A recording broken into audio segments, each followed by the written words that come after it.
you.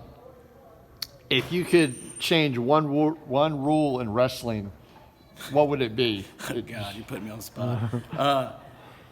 The team point rule, it's the only instance in sports where you can take a point off the board that's been earned. I don't really know other solution other than treating it like other sports, but that's the one that sticks out, and maybe add a step out, help cut out a little bit the subjective stalling call, take a little bit off the official, and just make it more objective. What's one rule in high school wrestling that you would change if you could? I think probably the way we do our weights, as far as being so picky on that OPC and having to, if a kid his minimum weight is 120.1, he can't wrestle 120 today. He might weigh 119 pounds. So I think sometimes we're killing ourselves with little nitpicky details. What's one rule you'd change about wrestling? Right now it'd be the females. I really wish they had their own division, because them wrestling the males isn't fair to them.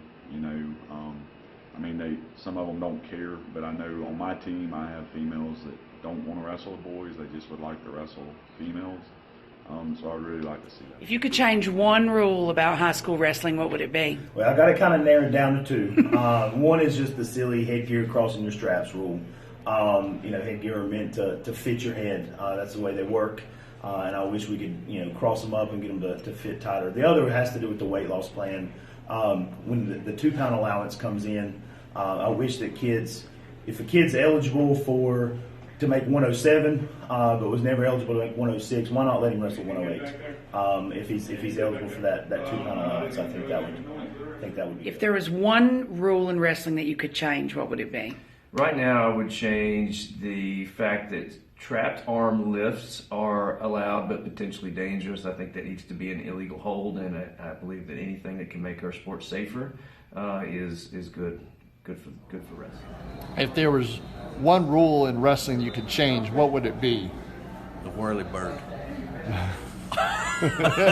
The whirly bird. Let me get that on video real quick. Get rid of the whirly bird. Don't let them get out of being pinned. If you could change one rule in wrestling, what rule would you change? I'd say the out-of-bounds rules. I think it ought to be more like college, with just the one foot, the one body part, to be honest with you. But it'd be hard with the mat sizes as well. If there was, put you on the spot here, if there was one rule in wrestling that you could change, what rule would you change in wrestling? I don't know if it's one or not, but I hate the idea of not having a bit of cross straps on the headgear. And I think there's a great idea having a minimum weight, but I don't really not care for them. The 1.5% per week, maybe. Okay. Talking about high school wrestling, if there's one rule you could change, what would it be? The push-out rule. I think that people getting on the edge of the mat, they know where they are. There's a circle there. They need to be able to turn towards the center. It would make it easier on the officials as well, because it's easier to give a 1 point for stepping out of bounds than it is for trying to decide whether they're stalling, fleeing wrestling, or just walking away not wrestling. I think that would make a huge difference in this sport in high school. So in high school wrestling, one rule that you would change if you could, what would that be? I would probably maybe switch the girls to freestyle, but I know that's a big challenge.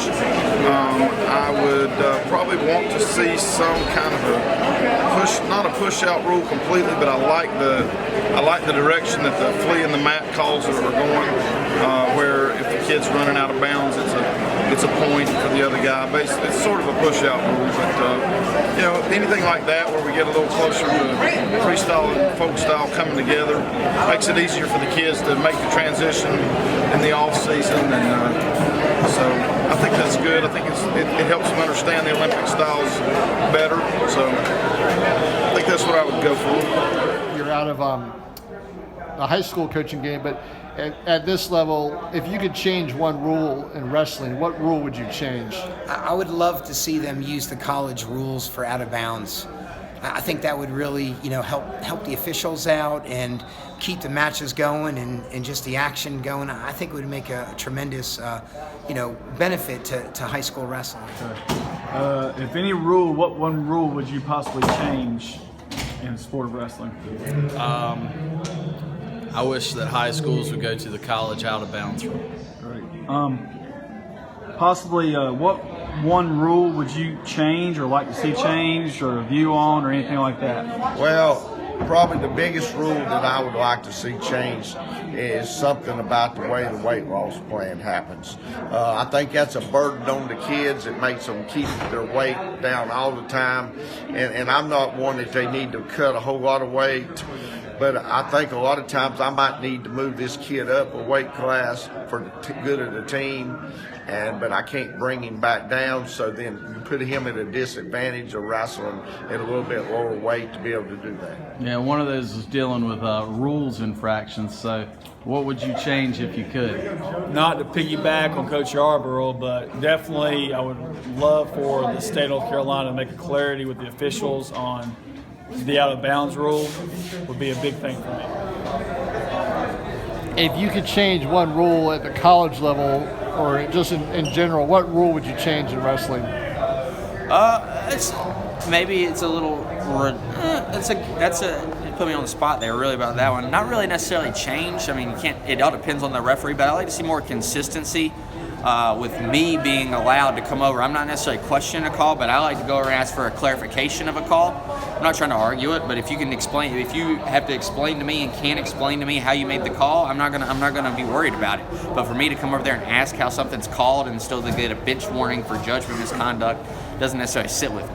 I'm not necessarily questioning your judgment, but I feel like we deserve an explanation of why the call was the way it was.